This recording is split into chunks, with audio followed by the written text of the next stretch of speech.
9 মে 2019 অঞ্জনা লামার বাড়িতে হঠাৎ একটা ফোন আসে ও শ্বশুর বাড়ি থেকে, যাতে কেউ একজন বলে আপনারা যত দ্রুত সম্ভব চলে আসুন, এখানে খুব বড় একটা দুর্ঘটনা ঘটে গেছে।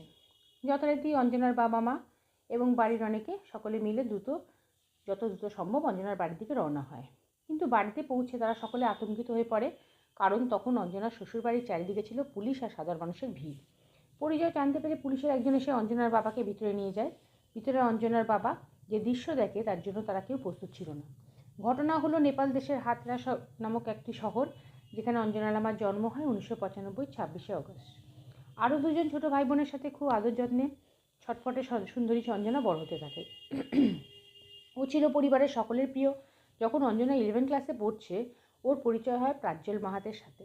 প্রাজ্জ্বলও ছিল খুবই ভদ্র ও খোলা মনের, যার কারণে তাদের মধ্যে অতি তাড়াতাড়ি বন্ধুত্ব প্রেমে পরিণত হয়। আর তার 2 বছরের মধ্যে তারা বিয়ে করার সিদ্ধান্ত নেয়। বাড়ির লোকের এই সম্পর্কে একদমই মত ছিল না, কারণ তারা ছিল আলাদা কাস্টের। কিন্তু সব বাধা উপেক্ষা করেও তারা পালিয়ে বিয়ে করে নেয়। এই সম্পর্কে একমাত্র তাদের সাথে ছিল প্রাজ্জ্বলের দাদা উজ্জ্বল। এই উজ্জ্বলের সমর্থনে এবং উপস্থিতিতে দুজনে বিয়ে হয়ে যায়। বিয়ের পর ওর কথাতেই দুজনে হাতড়া থেকে ললিতপুর প্রাজ্জ্বলের বাড়িতে গিয়ে ওঠে। অঞ্জনার মিশুকে মিষ্টি স্বভাবের কারণে শ্বশুরবাড়ির প্রথম অমত থাকলেও ধীরে ধীরে সবাই ওকে মেনে নেয়। এরপর পড়াশোনার সুবিধার জন্য অঞ্জনার নিজের ছোট ভাইকেও ও শ্বশুরবাড়িতে নিয়ে আসে।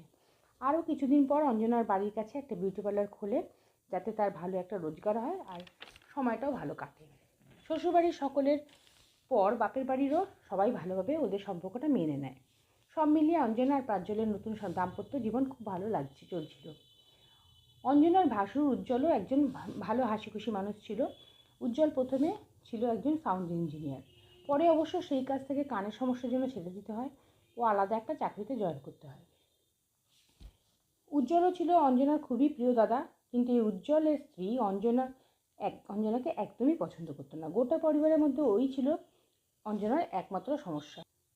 এদিকে অঞ্জনা পার্লার সামলানোর সাথে সাথে আরেকটা কাজ শুরু করে, টিকটক ভিডিও করা।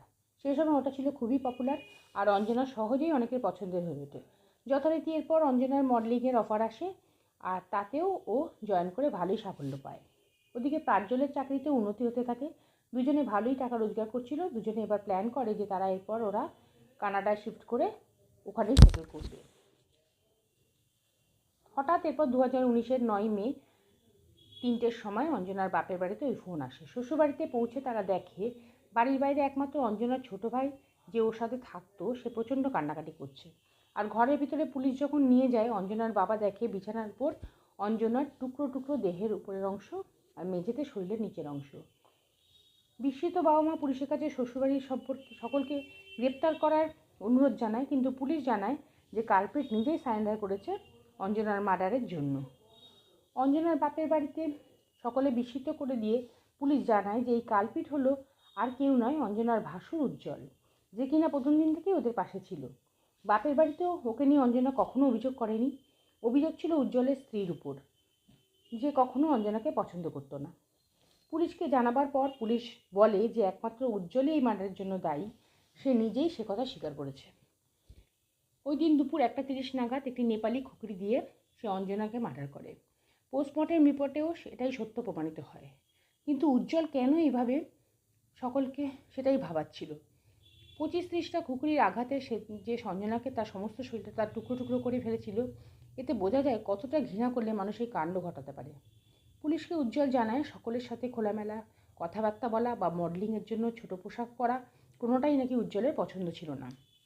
তার মধ্যে ওদের কানাডা চলে যাওয়ার প্ল্যান ওকে আরও রাগিয়ে দিয়েছিল।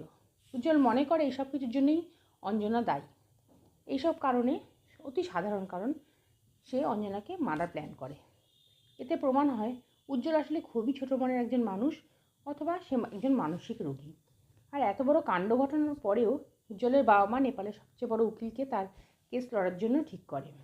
কিন্তু উজ্জ্বল নিজেই নিজের দোষ স্বীকার করে পুলিশকে আগেই বয়ান দিয়েছিল, সুতরাং সেই একমাত্র দোষী প্রমাণিত হয়। পুরো 2 বছর বিচার প্রক্রিয়া চলার পর উজ্জ্বলের যাবজ্জীবন কারাদণ্ডের সাজা হয়।